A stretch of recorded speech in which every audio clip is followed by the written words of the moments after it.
کیا آپ جانتے ہیں کہ آنے والی عالمی جنگ بندوقوں یا میزائلوں پر نہیں بلکہ ایک چھوٹی سی چپ پر لڑی جا رہی ہے؟ وہ چپ جو آپ کے موبائل، میزائل، لڑاکا طیارے، سیٹلائٹ اور حتیٰ کہ AI سسٹمز کا دماغ ہے۔ اور اب اسی فیصلہ کن جنگ میں ایک نیا نام ابھرنے کی کوشش کر رہا ہے: پاکستان۔ جی ہاں، وہی پاکستان جسے ہم برسوں سے قرض، ٹیکسٹائل، سیاسی عدم استحکام اور سیکیورٹی مسائل کے تناظر میں دیکھتے آئے ہیں، اب ایک $5 ارب کے خواب کے ساتھ گلوبل چپ وار میں انٹری لینے کی بات کر رہا ہے۔ سوال یہ نہیں کہ یہ خواب بڑا ہے، سوال یہ ہے کہ کیا یہ خواب حقیقت کا روپ دھار سکتا ہے، یا پھر یہ بھی باقی ادھورے ویژنز کی طرح صرف تقاریر اور دستاویزات تک محدود رہے گا۔ ویڈیو کو آخر تک دیکھیے گا اور ہماری ویڈیو کو لائک، شیئر اور چینل کو سبسکرائب ضرور کر دیجیے گا۔ میں ہوں بشارت حسین کاظمی اور آپ دیکھ رہے ہیں کاظمی 360۔ آج دنیا کیوں سیمی کنڈکٹرز کے پیچھے پاگل ہو چکی ہے؟ اس لیے کیونکہ جدید دنیا کی ہر چیز، موبائل فون سے لے کر الیکٹرک گاڑی، AI سسٹم سے لے کر فائٹر جیٹس، میزائل ڈیفنس سے لے کر سیٹلائٹس تک، سب کچھ ایک چھوٹی سی چپ پر کھڑا ہے۔ 2020 کے بعد جب عالمی سپلائی چین ٹوٹی تو دنیا کو احساس ہوا کہ اگر تائیوان یا چند فیکٹریاں رک گئیں تو پوری دنیا رک سکتی ہے۔ اسی لمحے سیمی کنڈکٹر معاشی چیز سے نکل کر قومی سلامتی کا مسئلہ بن گیا۔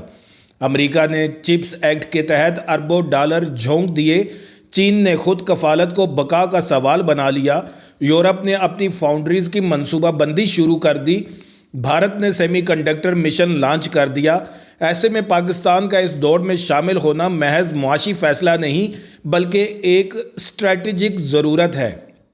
پاکستان کا ٹیک بیک گراؤنڈ بظاہر کمزور نظر آتا ہے، مگر حقیقت میں کہانی زیادہ گہری ہے۔ پاکستان وہ ملک ہے جو JF-17 جیسے لڑاکا طیارے میں ایویانکس، فلائٹ کنٹرول سسٹمز اور ریڈار ٹیکنالوجی پر کام کر چکا ہے۔ سپارکو، کاہوٹا، نیسپاک اور دیگر ادارے دہائیوں سے مائکرو الیکٹرونکس، سینسرز اور ڈیفنس گریڈ سسٹمز پر تحقیق کر رہے ہیں۔ فرق صرف یہ ہے کہ یہ سب کچھ بند دائرے میں تھا، کمرشل سیمی کنڈکٹر انڈسٹری کی شکل میں نہیں۔ اب سوال پیدا ہوتا ہے کہ یہ سب اچانک کیوں سامنے آیا؟ 2026 کے بعد پاکستان کو 3 بڑے چیلنجز کا سامنا ہے: ایک دفاعی نظام میں بڑھتی ہوئی الیکٹرانکس اور AI کی ضرورت، جہاں بیرونی چپس پر انحصار خطرناک ہو سکتا ہے۔ دوسرا، چین اور امریکہ کی ٹیکنالوجی جنگ، جس میں نیوٹرل مگر قابل اعتماد پارٹنرز کی اہمیت بڑھ رہی ہے۔ تیسرا، ڈیجیٹل معیشت، فن ٹیک، سمارٹ انفراسٹرکچر اور 5G کا پھیلاؤ، جو مقامی چپ ڈیزائن کے بغیر ممکن نہیں۔ یہی وہ لمحہ ہے جہاں پاکستان کا سیمی کنڈکٹر ویژن سامنے آتا ہے۔ یہ ویژن یہ نہیں کہ پاکستان کل ہی 3 نینومیٹر چپس بنانے لگے گا، بلکہ یہ ایک بتدریج حکمت عملی ہے جس میں سب سے پہلے ڈیزائن، پھر پیکیجنگ اور ٹیسٹنگ اور آخر میں محدود پیمانے پر مینوفیکچرنگ شامل ہے۔ اس خواب کی سب سے مضبوط بنیاد ہے انسانی سرمایہ۔ پاکستان کی یونیورسٹیوں پر ہر سال ہزاروں انجینئرز پیدا کرتی ہیں جو پہلے ہی انٹل، کوالکم، انویڈیا اور دیگر عالمی کمپنیوں میں کام کر رہے ہیں۔ مسئلہ صلاحیت کا نہیں، مسئلہ یہ ہے کہ یہ صلاحیت پاکستان میں نہیں رکتی۔ اس لیے حالیہ برسوں میں VLSI design centres, research grants اور انڈسٹری ایکیڈیمیا لنکیجز پر بات ہو رہی ہے تاکہ برین ڈرین کو برین گین میں بدلا جا سکے۔ دوسرا اہم ستون بین الاقوامی شراکت داری ہے۔ حقیقت پسندانہ بات یہی ہے کہ پاکستان اکیلا یہ سفر نہیں کر سکتا۔ چین کے ساتھ ٹیکنالوجی ٹرانسفر، مشترکہ لیبارٹریز اور CPEC کے خصوصی اقتصادی زونز میں سیمی کنڈکٹر پارکس کی منصوبہ بندی اسی سمت اشارہ کرتی ہے۔ ملائیشیا، ترکی اور مشرقی وسطیٰ کے ممالک کے ماڈلز بھی پاکستان کے لیے قابل تقلید ہیں، جہاں مکمل فاؤنڈری کے بجائے مخصوص ویلیو چین سیگمنٹس پر فوکس کیا گیا۔ تیسرا پہلو ہے انوویشن ایکو سسٹم۔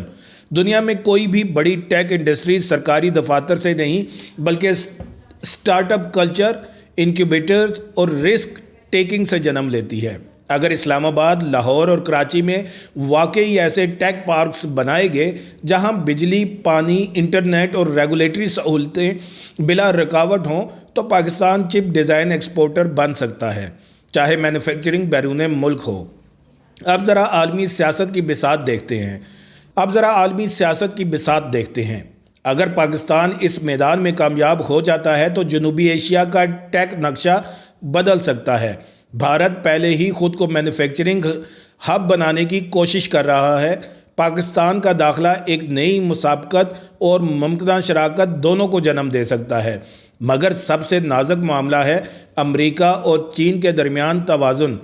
پاکستان کو ایسا راستہ اختیار کرنا ہوگا جہاں وہ کسی ایک بلاک کا مہرہ نہ بنے، بلکہ مخصوص ٹیکنالوجی شعبوں میں اپنی اہمیت خود پیدا کرے۔ دفاعی پہلو اس پوری کہانی کا سب سے حساس حصہ ہے۔ جدید جنگیں نیٹ ورک سینٹرک ہوتی ہیں۔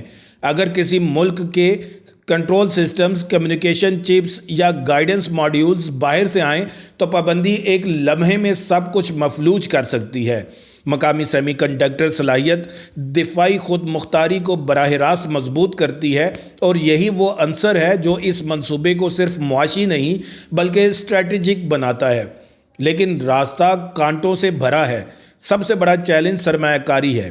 سیمی کنڈکٹر فیکٹری اربوں ڈالر مانگتی ہے اور اس کا منافع برسوں بعد آتا ہے۔ پھر بجلی کا استحکام، صاف پانی، الٹرا پیور کیمیکلز اور عالمی معیار کا انفراسٹرکچر درکار ہے۔ اس کے ساتھ ساتھ سب سے بڑا خطرہ ٹیلنٹ کا ہے، کیونکہ عالمی مارکیٹ بہترین دماغ والے لوگوں کو اپنی طرف کھینچ لیتی ہے۔ تو کیا میڈ ان پاکستان چپ حقیقت بن سکتی ہے؟ قلیل مدت میں آٹوموٹیو، پاور مینجمنٹ، آئی او ٹی، ٹیلی کام اور دفاعی سپورٹ چپس وہ شعبے ہیں جہاں پاکستان قدم جما سکتا ہے۔ اگر یہ مرحلہ کامیاب ہو گیا تو عالمی سپلائی چین میں ایک نیا مگر اہم متبادل سامنے آئے گا۔ آخر میں یہ کوئی رومانوی خواب نہیں کہ پاکستان کل ہی تائیوان بن جائے گا۔ یہ ایک طویل، مشکل اور مسلسل فیصلوں کا سفر ہے۔ اصل سوال یہ نہیں کہ پاکستان سپر پاور بنے گا یا نہیں۔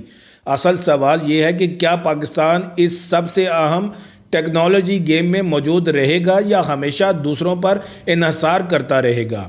اگر آپ چاہتے ہیں کہ پاکستان کی یہ فیصلہ کن ٹیکنالوجی جنگ محض فائلوں اور تقاریر تک محدود نہ رہے تو اس ویڈیو کو لائک کریں، چینل کو سبسکرائب کریں اور کمنٹس میں اپنی رائے ضرور دیں۔ کیا پاکستان واقعی گلوبل سیمی کنڈکٹر ریس کا ڈارک ہارس بن سکتا ہے؟ کیونکہ یہ بحث نہیں، یہ آنے والی نسلوں کے مستقبل کا سوال ہے۔ پھر ملیں گے ایک نئی ویڈیو کے ساتھ۔ اللہ تعالیٰ آپ سب کا حامی اور ناصر ہو۔